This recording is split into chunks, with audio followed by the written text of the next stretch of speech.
Olá, falaremos agora um pouquinho aí sobre questões de diagnóstico. Bom, o diagnóstico, ele é algo que realmente fará a diferença. Ele divide aí eh, tudo que virá dali para frente. Ele é de extrema importância, tá?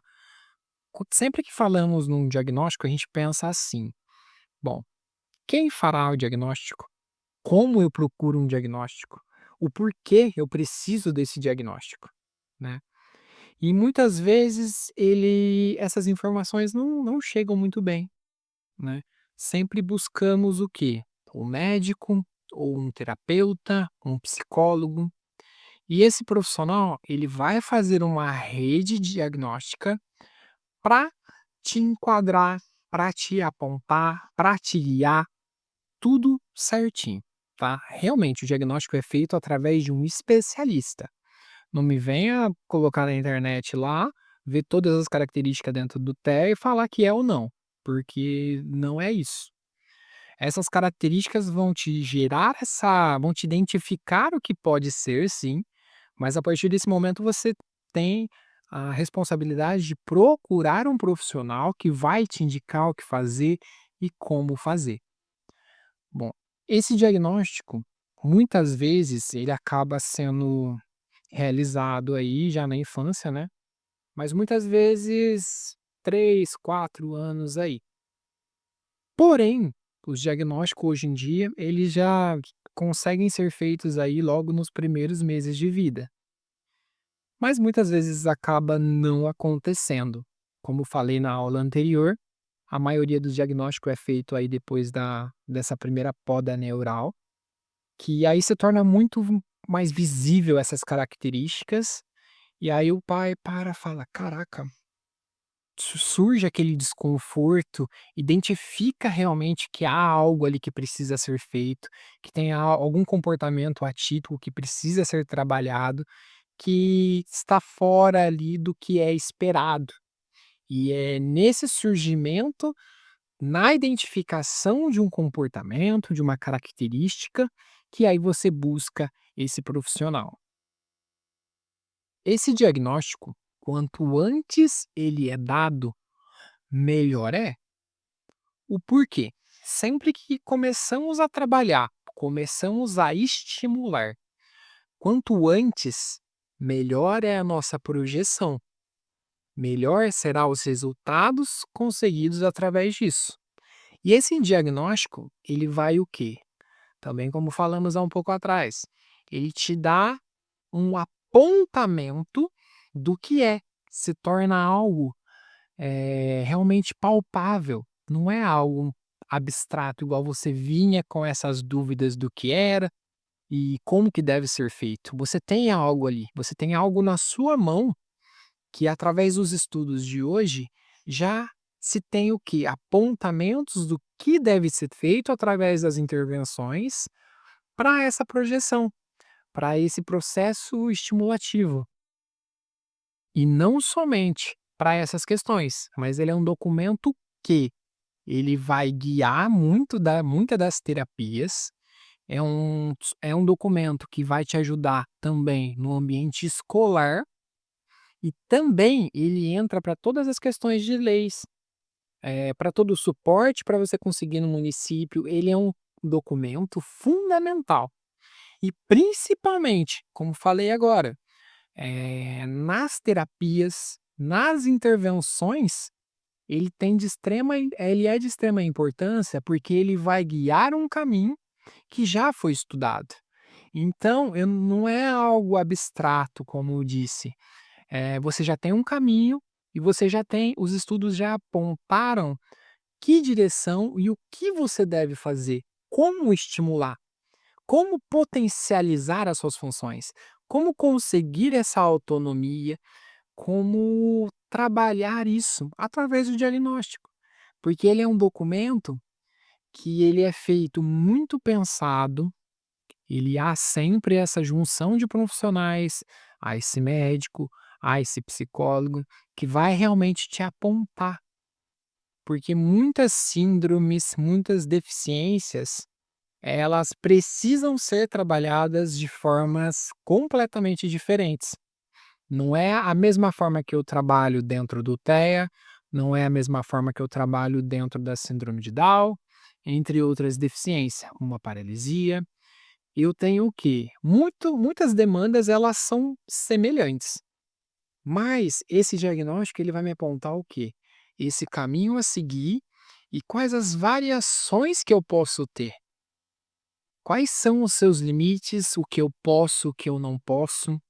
Dentro de um caso, por exemplo, de síndrome de Down, muitos muitos deles há questões cardíacas, que no diagnóstico eu vou saber que ele vai enquadrar essa característica, ou seja, eu preciso prestar mais atenção nisso.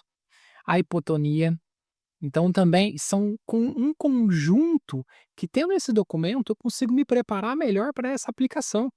E dentro do TEA, principalmente, se é o nível de suporte 1, se é o TEA, o que precisa estar sendo estimulado, nível 2 de suporte, nível 3, quais são as suas limitações também, porque principalmente dentro das escolas, o que acaba acontecendo? Tem um diagnóstico, está diagnosticado, chega aí uma demanda, uma atividade física ou uma outra aula aí, porque tem o diagnóstico, o professor ele chega e ele altera as suas demandas sobre a aula para esse aluno. E as suas potencialidades, quando trabalhadas principalmente com toda a equipe, eles prepararão ele para quê? Para quando chegar nesse espaço escolar e em outros espaços, ele ter essas habilidades já preparada. Então também é um projeto de inclusão, porque nessas intervenções ampliamos todas as suas habilidades para que nesses espaços ele esteja mais preparado.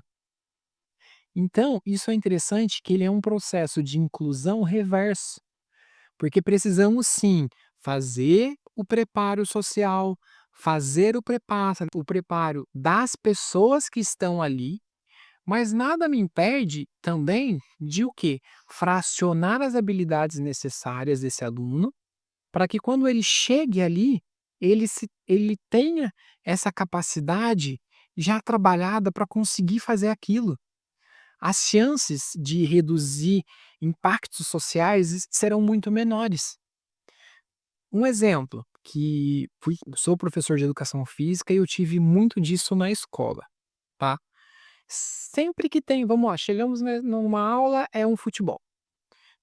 Aquele aluno que ele demonstra muitas dificuldades no futebol, automaticamente o olhar dos demais já acabam deixando de lado. Não, você não vai estar no meu time, que você vai trabalhar a equipe, tal, tal, tal, tal. Isso em uma criança típica. Quando ultrapassamos as barreiras para uma criança atípica, isso é muito maior. Então, nem mesmo o papel do professor ali, ele influenciará, tá? Porém, o social das crianças vai muito além. Então, o que que é o ideal nesse momento? O que é o que eu falo? Esse preparo para o espaço reduzirá esse impacto também dos demais. Porque se ele chega ali, ele não precisa ter todas as funções, mas se eu já preparei ele para um correr, para um chutar, para uma noção de não esbarrar muito nos outros, para entender algumas das regras, reduziremos dessa forma os impactos sociais dos outros alunos. Isso é muito bacana. E tudo isso derivado de um diagnóstico. Esse diagnóstico que apontou tudo que eu posso estar trabalhando nele. Isso é gigantesco, isso é maravilhoso.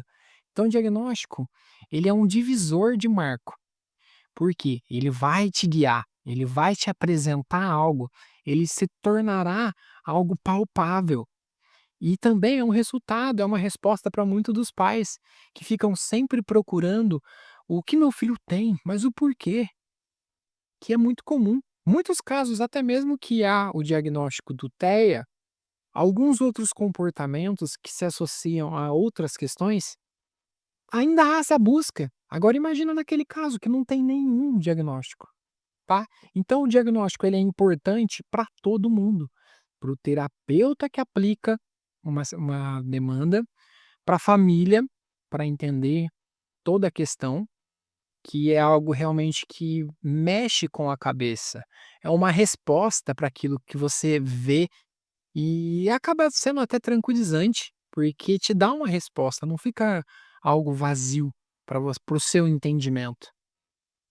Então, apenas para finalizar, gostaria novamente de ressaltar a importância do diagnóstico, que ela aí vai ser realmente um marco divisor aí, que alavancará aí as possibilidades de forma maravilhosa, ok? Então, até a próxima.